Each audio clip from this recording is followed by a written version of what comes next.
So welcome everybody. आज का जो हम लोग ये वर्कशॉप शुरू कर रहे हैं, इस वर्कशॉप का बेसिकली पर्पस ये है कि हम लोग वर्डप्रेस को समझ सके। क्या है वर्डप्रेस, किस तरीके से वर्डप्रेस काम करती है।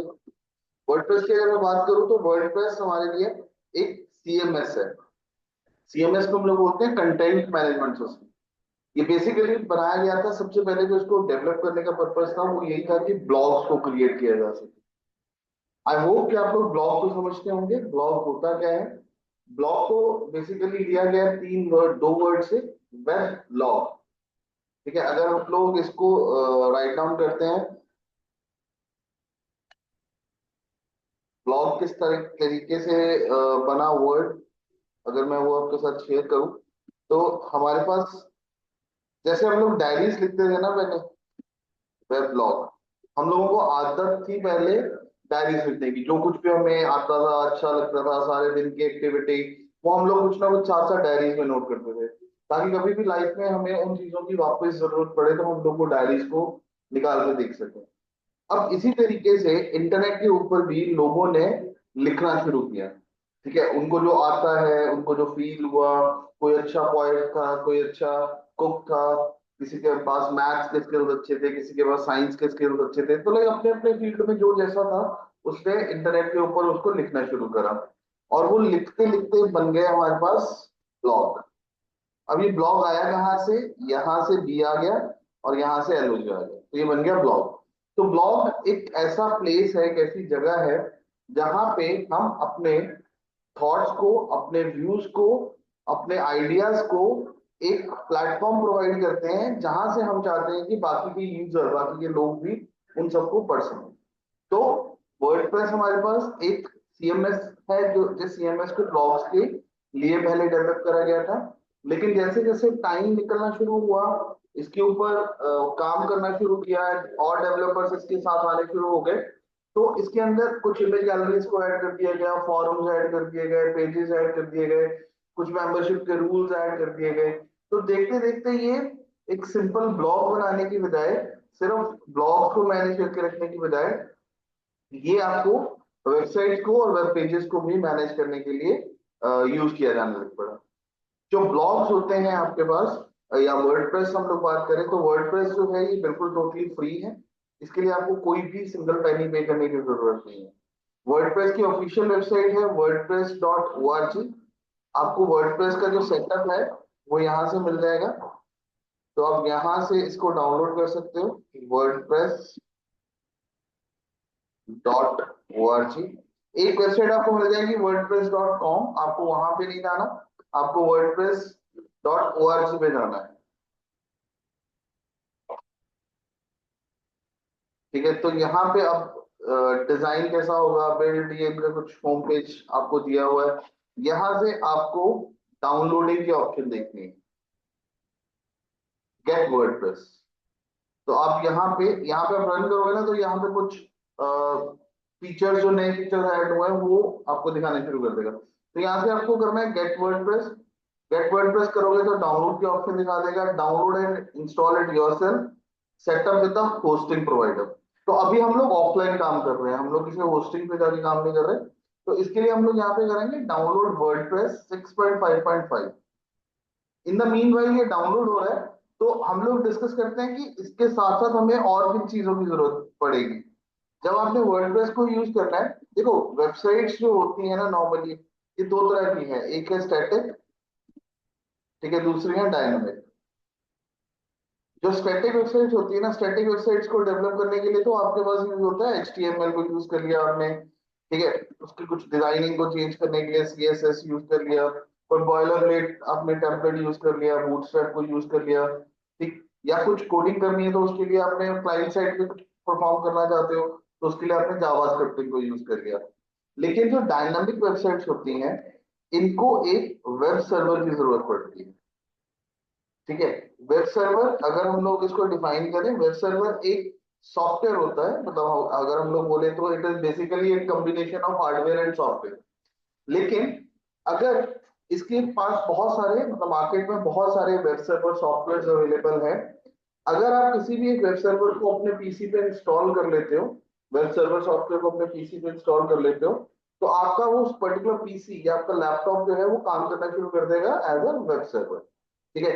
जो मोस्ट कॉमनली यूज होने वाला सर्वर है जिसको हम लोग यूज करेंगे वो है अपाचे। ठीक है। तो यू नीड अपाचे। आपको अपाचे की जरूरत पड़ेगी। आपको बैकएंड, क्योंकि डायनामिक वेबसाइट्स हम लोगों ने क्रिएट करनी है, हमारा डेटा जो है वो बैकएंड पे रहेगा। तो बैकएंड पे डेटा स्टोर करने के लिए वी नीड माईसीक्वल। ठीक है। और हमने वर्डप्रेस की जितनी भी डेवलपमेंट हुई है वो सारी की सारी पीएचपी में हुई है। तो हम लोगों को ये तीन चीजों की जरूरत पड़ेगी, अपाचे, माईसीक्वल एंड पीएचपी। जो अपाचे है आपका, ये आपका वेब सर्वर है। मैं इसको शॉर्ट में लिखूंगा, वेब सर्वर। ठीक है। माई सीक्वल जो है ये आपका डेटाबेस हो गया जिसके अंदर आपका डेटा रहेगा। और पीएचपी आपकी एक स्क्रिप्टिंग हो गई, स्क्रिप्ट लैंग्वेज। ठीक है। जिसको डेवलप, जो कि वेबसाइट को डेवलप करने के लिए यूज करी जाती है। अब इसका या तो एक तरीका है कि इन सबको अलग अलग हम लोग इंस्टॉल करें। अलग अलग इंस्टॉल करने के बाद एंड में इसको एक जगह पे जो इसकी कंपेटिबिलिटी है, एक दूसरे के साथ कनेक्टिविटी है, वो सर्विस करे, जो कॉमन फाइल शेयर होनी है वो करे। या फिर हमारे पास बने बनाए कुछ सर्वर्स होते हैं। ठीक। आप दो सर्वर्स में आपको रिकमेंड कर रहा हूँ, आप इनमें से कुछ भी डाउनलोड कर सकते हो। एक है वैम्प, आप वैम्प को डाउनलोड कर सकते हो। वैम्प में डब्ल्यू जो है stands for Windows, A stands for Apache, M stands for MySQL and P stands for PHP. ठीक है। इसी तरीके से आपके पास अगर आप लाइनेक्स में काम कर रहे हो तो उसके लिए आपके लिए है LAMP. It's Linux, Apache, MySQL and PHP. और एक और आता है X A M T, JAMP इसको बोलते हैं हम लोग। ठीक है। तो इसका मतलब आप इसको किसी भी प्लेटफॉर्म पे इंस्टॉल करना चाहो, हर एक प्लेटफॉर्म के ऊपर ये अवेलेबल है। तो मैं जो इस वक्त यूज कर रहा हूँ वो जैम्प को यूज कर रहा हूँ। मैं आपके साथ वीडियो शेयर कर दूंगा कि हम लोगों को ये सर्वर्स को कैसे इंस्टॉल करना होगा। तो उससे पहले मैं आपको इसका एक इंटरफेस दिखाता हूँ। तो ये सारी चीजें हम लोगों को क्लियर है। तो हम लोग देखते हैं कि पहले हम लोगों ने जो जैम्प को इंस्टॉल कर रखा है उसका इंटरफेस कैसा होगा। आपको अपने सर्च इंजन में जो नीचे सर्च बार बनी हुई है इसमें आपको सर्च करना है जैम्प। जैसे आप टाइप करना शुरू करोगे जैम्प, तो यहाँ पे जैम्प का कंट्रोल पैनल आ गया। आप इस पर क्लिक करिए। यहाँ पे देखो आपको तीन चार चीजें दिखा रहा है वो। पहला दिखा रहा है अपाचे, अभी वो बंद है। फिर दिखा रहा है वो माईसीक्वल, ठीक है, वो भी कुछ नहीं आ रहा उसके आगे। ठीक है। फिर फाइलजिला दिखा रहा है, मर्करी दिखा रहा है, टॉमकैट दिखा रहा है। ये सब सर्वर्स हैं। हमें कौन सा सर्वर चाहिए? अपाचे। तो हम लोग यहाँ पे क्या करेंगे, इसको स्टार्ट। और देखो यहाँ पे उसका आईडी आ गया और किस पोर्ट पे चल रहा है वो, पोर्ट नंबर 80। जो देखो जितनी भी वेब पेजेस होते हैं वो सारे के सारे या तो एचटीटीपी के थ्रू के काम करते हैं या एचटीटीपीएस के थ्रू काम करते हैं। जो एचटीटीपी है वो काम करती है पोर्ट नंबर 80 पे, और एस जो काम करती है वो करती है पोर्ट नंबर 443 के ऊपर। ठीक है। ये पीआईडी है जो प्रोसेस आईडी है, जो इसने रन करा है इसको। ठीक है। आप अपने सिस्टम में जाके इसको देख सकते हो, टास्क मैनेजर के थ्रू जाके ये टास्क मैनेजर के अंदर इसको इस पर्टिकुलर प्रोसेस आईडी के साथ रिप्रेजेंट किया जाएगा। ठीक है। आप इसको स्टॉप करना चाहते हो, आप इसको स्टॉप कर सकते हो। यहाँ से स्टार्ट करना चाहते हो तो यहाँ से स्टार्ट कर सकते हो। अब आपने ये चेक करना है कि आपका सर्वर जो है वो सक्सेसफुली रन हो रहा है कि नहीं हो रहा। तो आप यहाँ पे लिखोगे लोकल होस्ट। ठीक है। अब यहाँ पे लिखोगे लोकल होस्ट, लोकल होस्ट लिख के एंटर प्रेस कर दो। अगर लोकल होस्ट लिखने के बाद आपके पास ये वाली आउटपुट आ जाती है जैम्प। ठीक है। ये ऐसे वाला होम पेज आता है और यहाँ पे डैशबोर्ड आ जाता है। दैट मीन्स कि आपका सर्वर जो है वो ठीक चल रहा है। ठीक है। आपका सर्वर जो है वो सक्सेसफुली इंस्टॉल हो चुका है, अब वो रेडी है काम करने के लिए। अब इससे पहले मैं आपको थोड़ा सा स्ट्रक्चर के बारे में, इसके बारे में जरूर डिस्कस करना चाहूंगा। जब हम लोगों ने इसको इंस्टॉल कर दिया, जब मैंने इसको इंस्टॉल करा तो ये सी ड्राइव पे इंस्टॉल हुआ। आप इसको जिस मर्जी ड्राइव पे इंस्टॉल कर सकते हैं। सी ड्राइव पे इंस्टॉल किया, जैम्प को मैंने ओपन करा। ठीक है। इसमें बहुत सारे फोल्डर्स बने हुए हैं, बहुत सारे फोल्डर्स हैं। लेकिन जो आपका अभी तक मेन काम का फोल्डर है वो है एच टी डॉक्स। ठीक है। आपने एचपी डॉक्स को ओपन करना है। इसमें देखो जो हमारा फोल्डर ओपन हुआ था वो क्या हुआ था, डैशबोर्ड। यहाँ पे डैशबोर्ड वाला फोल्डर पड़ा हुआ है। आप कोई भी वेबसाइट बनाओगे, ठीक है, वो सारी की सारी वेबसाइट्स के फोल्डर यहीं पे रहेंगे। आपने सपोज करो दो क्लाइंट आपको मिल गए, सॉरी एक क्लाइंट आपको मिल गया शूज वाला और एक आपको मिल गया जनरल स्टोर वाला। तो अब उनकी वेबसाइट्स आप बनाना शुरू करोगे तो उनकी वेबसाइट के लिए एक फोल्डर आप यहाँ पे बनाओगे, मतलब जो शूज वाला उसका फोल्डर भी यहीं पे रखोगे, जनरल स्टोर वाला भी आप जो सॉफ्टवेयर है वो यहीं पे रखोगे। मैं एग्जांपल के लिए दिखाता हूँ, यहाँ पे कुछ पीएचपी का कोड पड़ा हुआ है। अगर मैं इसको रन करूंगा तो इसका नाम क्या रखा हुआ है, देखो पीएचपी क्लास। तो मैं इसको रन करूंगा अगर, तो यहाँ पे मैं डैशबोर्ड की जगह पे क्या लगा दूंगा, पीएचपी क्लास, पीएचपी क्लास, और उसके अंदर माई डॉट पीएचपी नाम से फाइल बनी हुई है। तो वो वाली कोड इसने दिखा दिया। अब ऐसे ही हमने क्या करना है, हमने यूज करना है वर्डप्रेस, हमारा सीएमएस। हम लोग इसको डाउनलोड कर रहे थे, ठीक है। डाउनलोडिंग के अंदर हम लोग इसको चेक करते हैं, यहाँ पे ये डाउनलोड कंप्लीट हो गया होगा। इसको ओपन करिए, देखो ये डाउनलोड हो गया, इसका वर्जन आ रहा है 6.5.5। हम इसको राइट क्लिक करते हैं, इसको कॉपी कर लेते हैं बेसिकली, हम कॉपी, और कॉपी करके इसको ले जाते हैं अपने जैम्प वाले फोल्डर के अंदर। और आपने इसको कहाँ पे रखना है, कौन से फोल्डर में रखना है, एच टी डॉक्स, इसमें रखिए, इसको पेस्ट कर लीजिए यहाँ पे। और हम लोग इसको यहाँ पे जाके एक्सट्रैक्ट करते हैं, यहाँ पे राइट क्लिक करना है, एक्सट्रैक्ट ऑल। अब इसको किस नाम से करना है, ठीक है। सपोज करो अब ये वाला जो मेरा है प्रोजेक्ट, ये मैं बना रहा हूँ कोई शूज वाले के लिए, शूज स्टोर। ओके, हम लोग इसका नाम रख देते हैं जेके शूज,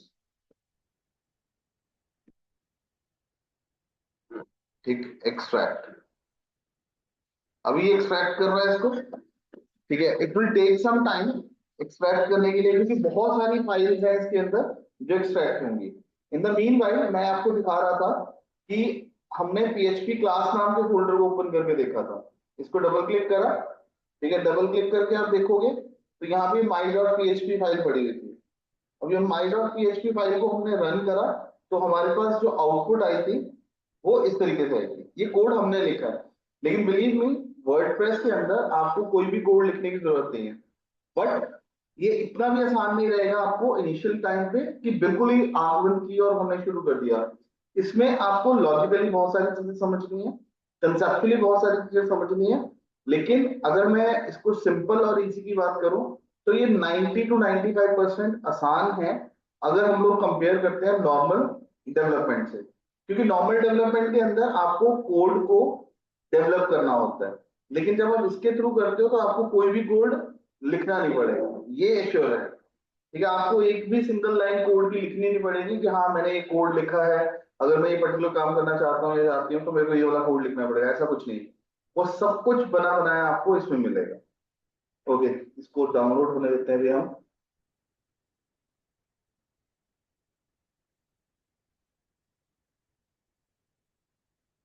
अभी ये 2 मिनट का टाइम दिखा रहा है।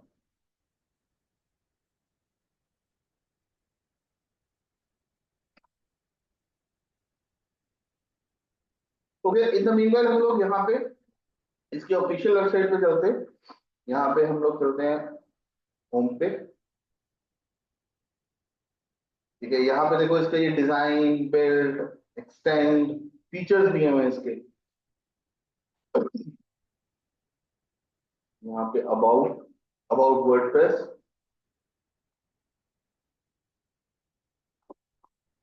आप इसको थोड़ा सा यहाँ से पढ़ लोगे ना, तो आपको इसकी सारी कहानी समझ लग जाएगी कि क्यों बनाया था इसको, किस लिए बनाया गया था। तो इसको एक बार थोड़ा सा नॉवल रीडिंग की तरह पढ़ लेना।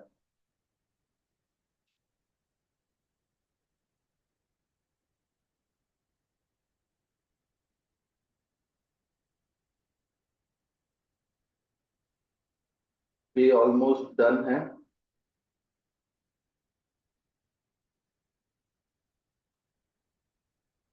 देखो कैसी कैसी जो वेबसाइट्स हैं आप इसके अंदर क्रिएट कर पाओगे। अगर मैं आपको थोड़ा सा दिखाऊं, वर्डप्रेस थीम्स,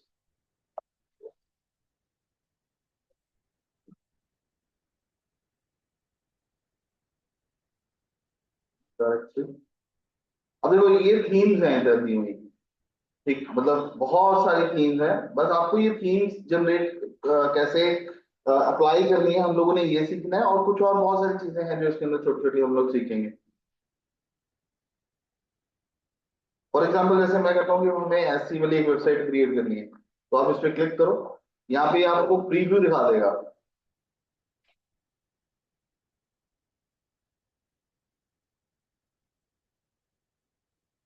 ये ब्लॉक्स में आपको ऐसे बना देगा। नहीं तो आप क्या करो, इसकी ऑफिशियल वेबसाइट पे चले जाओ। अभी ये फ्री फ्री और पेड दोनों वर्जन इसके अवेलेबल होंगे। ठीक है, आप इसकी ऑफिशियल वेबसाइट पे चले जाओ। हम कैसे इसको देखेंगे, कैसे डाउनलोड करेंगे।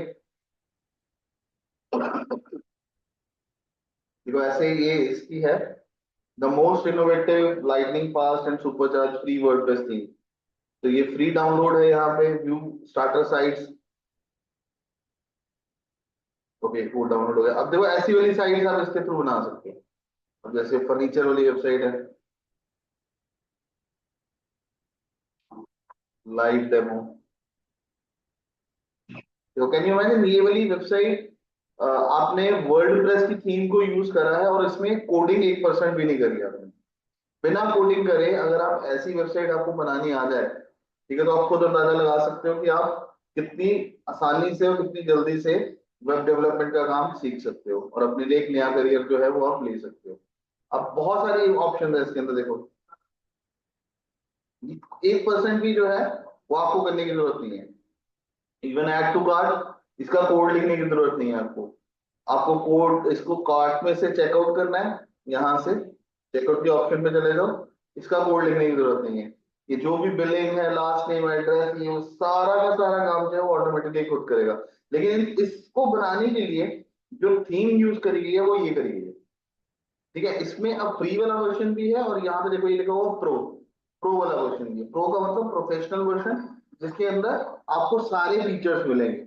हो सकता है कि जो आप फ्री वाला वर्जन यूज करो उसमें कुछ चीजें वो बंद कर देते हैं, कुछ चीजों को चलाते नहीं, एक्सेस नहीं प्रोवाइड करते। ठीक है, ताकि उनका प्रो प्रो जो वर्जन है वो भी सेल हो सके। ओके, इन द मीनवाइल हम लोग देखते हैं यहाँ पे हमारा ये जेके शूज करके जो था हमने बनाया, ये इंस्टॉल हो गया। यहाँ पे वर्डप्रेस इधर आ गया। अब वर्डप्रेस को जब हम लोग देखेंगे तो इसके अंदर हमारे पास ये फोल्डर्स हैं, WP admin, WP content and WP include. आपने इसमें से किसी भी फोल्डर के साथ कोई भी पंगा नहीं लेना है। अभी इनिशियल स्टेज पे कुछ नहीं करना है आपने ऐसा। बाद में हम लोग देखेंगे इसके अंदर कि हम लोग क्या कर सकते हैं। लेकिन मैं आपको ये बता देता हूँ कि जो ये WP एडमिन फोल्डर है, इसके अंदर आपकी वेबसाइट की जितनी भी एडमिनिस्ट्रेशन है, मतलब आप वेबसाइट के साथ क्या करोगे, आप लॉग इन करोगे एज एन एडमिन, तो ये वाला एरिया जो है वो सारे का सारा एडमिन का एरिया है।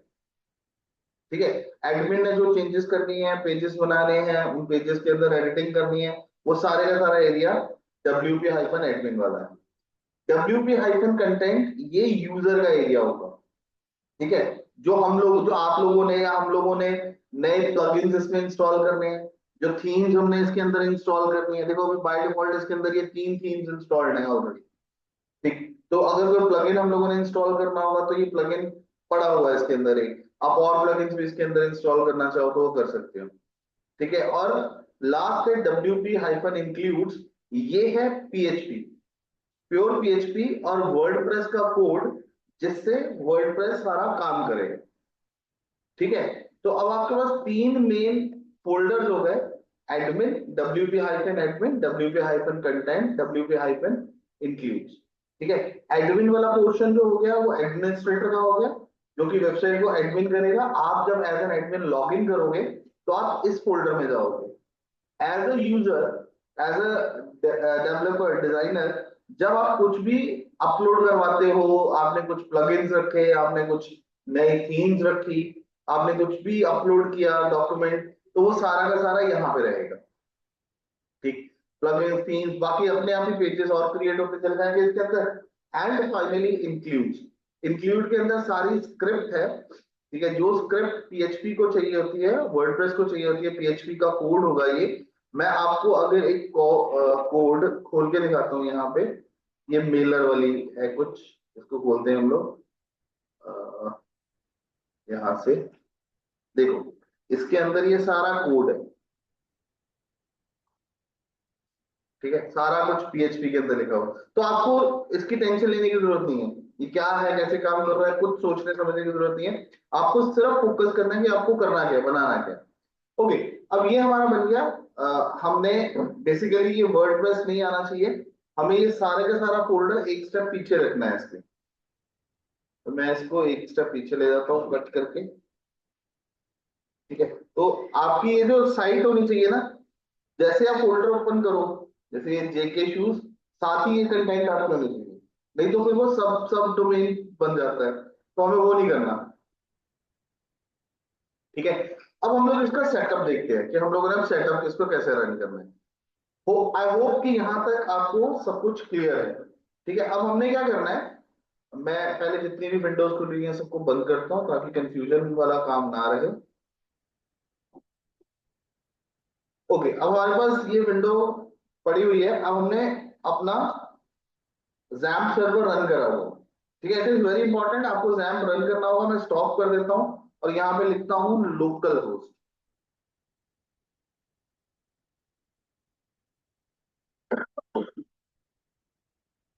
लोकल होस्ट लिखता हूँ, ये खोलेगा नहीं फिर। देखो, the site can not be reach, क्योंकि आपका सर्वर ही अवेलेबल नहीं है।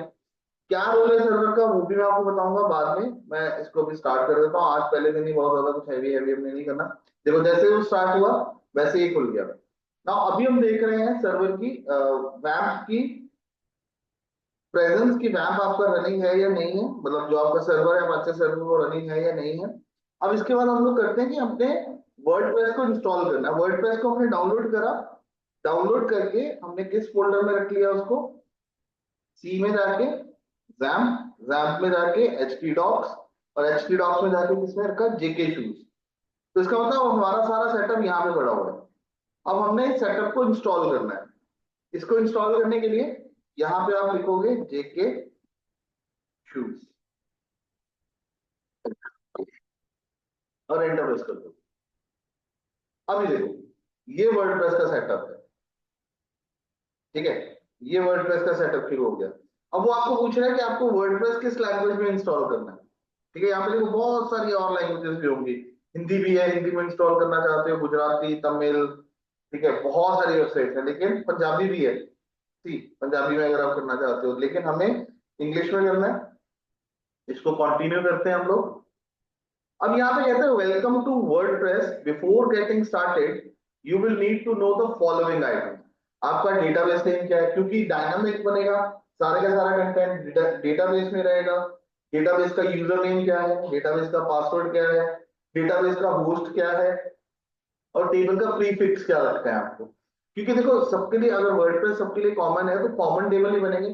तो हम क्या करते हैं, अपनी तरफ से उसको कुछ प्रीफिक्स लगा देते हैं, कुछ अपनी तरफ से कुछ नाम लगा दिया, कुछ लेटर्स ऐड कर दिए। ठीक है, कुछ पर्टिकुलर कोई पर्टिकुलर नेम हमने ऐड कर दिया, ताकि हमारे वाले, अब कोई देखो इंटरनेट के ऊपर हैकर्स भी हैं। ठीक है, इंटरनेट के ऊपर शरारती लोग भी हैं जो ट्राई करेंगे कि आपकी वेबसाइट में लॉग इन करें। अब वर्डप्रेस तो उन्होंने भी इंस्टॉल कर रखा हुआ है, उनको भी पता है कि WP एडमिन के अंदर सारा रहेगा। तो टेबल, उनको पता है कि यूजर नाम से एक टेबल होगा जिसमें यूजर की सारी डिटेल होगी। तो हम चाहते हैं कि एग्जैक्टली exactly उसको नाम, अगर यूजर नेम है तो वो यूजर ना रहे। मैं अपनी वेबसाइट के आगे जेके जेके शूज ऐड कर देता हूँ। ठीक है, तो मेरे हर एक टेबल के आगे जेके शूज आना शुरू हो जाएगा। तो यहाँ पे हमें ये इंफॉर्मेशन की जरूरत पड़ेगी। अभी ये इंफॉर्मेशन हमारे पास है नहीं, ना ही हमारे पास डेटाबेस है, ना ही हमारे पास यूजर नेम है, ना ही हमारे पास पासवर्ड है, और ना ही हमें होस्ट का पता है।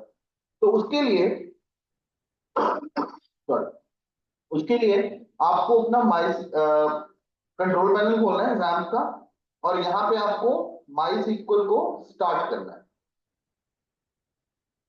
ठीक है, ये स्टार्ट हो गया। ये अगर आपको ऐसी एक्सेस परमिशन देता है तो आपको इसको अलाउ करना है, नहीं तो अगर आपने इसको कैंसिल कर दिया तो ये ब्लॉक हो जाएगा, चलेगा नहीं।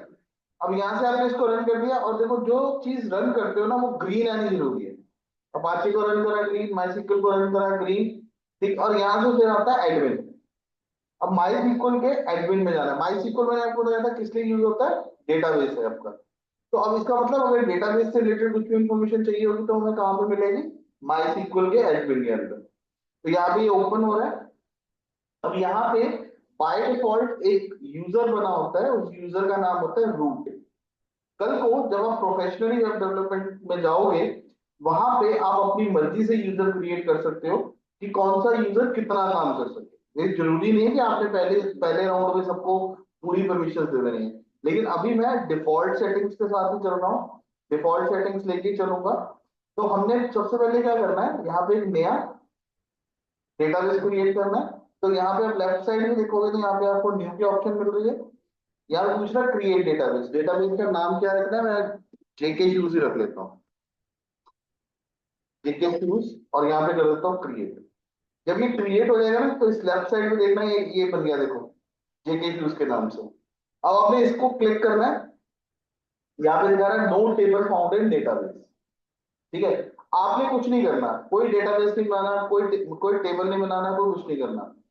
अब आपने इसका नेक्स्ट स्टेप फॉलो करना है। Now we have a database, database का नाम हमें पता चल गया, डेटाबेस का यूजर नेम है रूट। ठीक है, बाय डिफॉल्ट इसका कोई भी पासवर्ड नहीं होता, और जो होस्ट होता है किस होस्ट पे हम लोग काम कर रहे हैं, लोकल होस्ट पे। ठीक है, तो यहाँ पे करते हैं लेट्स गो, डेटाबेस का name JK shoes, user name root, password कुछ भी नहीं है, और होस्ट में लोकल होस्ट बता रहा है। देखो टेबल प्रीफिक्स में वो कह रहा है डब्ल्यू पी अंडरस्कोर आ जाएगा, मैं डब्ल्यू पी अंडरस्कोर की बजाय कर लेता हूँ जेके अंडरस्कोर। ठीक है, और यहां से कर देता हूँ submit. See, all right, Sparky, you have made it through this part of installation. WordPress can now communicate with your database. If you are ready, time now to run the installation. Okay, तो वो सारा कुछ हो गया। अब यहाँ पे site का टाइटल क्या देना है, हमने जेके शूज है तो हम लोग इसका नाम दे देते हैं जेके शूज। यूजर नेम क्या रखना है, यूजर नेम है अब ये एडमिन का यूजर नेम, कि कल को अब आपने एडमिन वाले पार्ट को एक्सेस करना है तो उसका यूजर नेम क्या रखोगे, तो मैं इसका नाम रख देता हूँ आई एम एडमिन। आप कुछ भी रखना चाहो रख सकते हो, I am admin, root admin, अपना नाम रखना चाहो अपना नाम रख सकते हो। फिर यहाँ पे आएगा पासवर्ड, ये बहुत ज्यादा कॉम्प्लेक्स पासवर्ड इसने रखा हुआ है, स्ट्रॉन्ग पासवर्ड रखा हुआ, काफी खतरनाक वाला पासवर्ड है। आप इसको हल्का करना चाहते हो, याद रह जाए जो भी, तो मैं इसको नाइस 1 2 3 4 एक्सक्लेमेशन, ये पासवर्ड रख देता हूँ। वो कह रहा है वीक है आपका पासवर्ड, तो मैं यहाँ पे कंफर्म कर देता हूँ, confirm use of week password. ये इंपॉर्टेंट है, योर ईमेल। जब आप प्रोफेशनली किसी की वेबसाइट बनाओगे तब ये ईमेल एड्रेस सही होना जरूरी है। क्यों? क्योंकि जब आपने इसके ऊपर कोई फॉर्म लगाने हैं, कल को आपको पासवर्ड भूल गए, ठीक है, कोई लॉगिन डिटेल आप स्किप कर गए, तो वो सारी की सारी इस मेल पे आएंगी। तो मैं यहाँ पे लगा देता हूँ नाइस HSP@email, जो हमारा ईमेल अकाउंट है मैं उस पर इसको कनेक्ट कर देता हूँ। और यहाँ पे आ रहा है discourage search engine from indexing this site. वो कह रहा है कि क्योंकि अभी तक आपकी वेबसाइट बनी नहीं है तो ऐसा ना हो कि सर्च इंजन आपकी वेबसाइट को इंडेक्स कर दे।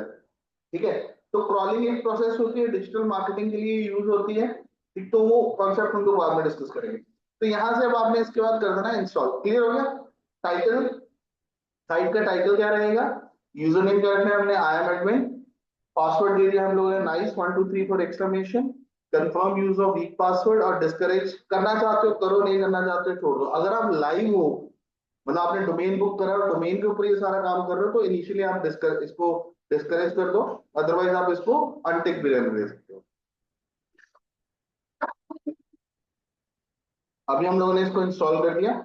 अभी वो ब्राउजर आपको पूछ रहा है कि आपको इसको लॉगिन डिटेल्स को सेव करना है या नहीं करना, मैं इसको सेव कर लेता हूँ। ओके, अब हम लोगों ने देखो पहले लोकल होस्ट रन करके जेके शूज को रन करा था। अब मैं फिर से लोकल होस्ट को रन करता हूं, लोकल होस्ट स्लैश जेके शूज। पहले क्या आया था, एक सेटअप रन हुआ था।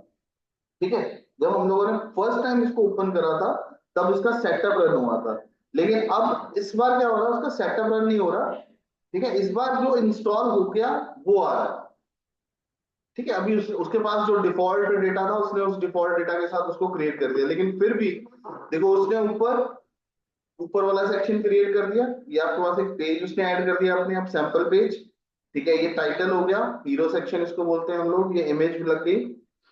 ठीक है, इसके बाद आपके जो फीचर्स आ गए मेन, ये, और ये फुटर वाला पार्ट आ गया नीचे, ये वाला फुटर वाला पार्ट आ गया। आपने टाइटल दिया था वेबसाइट को जेके शूज, तो उसने इसको एज अ लोगो यूज कर लिया। ठीक है, तो अब ये तो हो गया हमारा कि जो हमने वेबसाइट बनाई थी, ठीक, जो इंस्टॉल कर ली हमने, जो सेटिंग उसने दी थी उसके हिसाब से। लेकिन अब हम लोग अपना डैशबोर्ड देखना चाहते हैं कि हम लोग इसको चेंज करना है। तो चेंज करना है, तो हमारा जो एडमिन वाला पार्ट था उसका नाम क्या था, WP-admin। ठीक है, तो हमें यहाँ पे क्या लिखना है अब, WP-admin, और इस पे एंटर प्रेस कर देना। ठीक है, अब हमने यूजर नेम क्या दिया था, आई एम एडमिन, और पासवर्ड क्या दिया था हमने, नाइस 1 2 3 फॉर एक्सक्लेमेशन, वो आ गया। अब यहाँ पे हम करेंगे लॉग।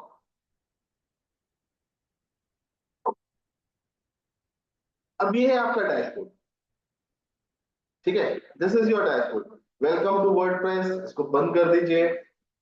ठीक है, अब इनमें से बहुत सारी चीजें हैं जिसको आप बाद में भी ऑन ऑफ कर सकते हो, बंद कर सकते हो, देख सकते हो, बहुत सारी चीजें हैं।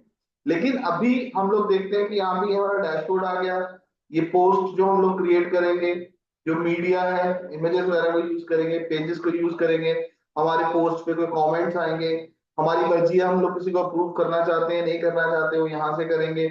अपीयरेंस कैसी होगी हमारी वेब पेज की, यहाँ पे पता चलेगा।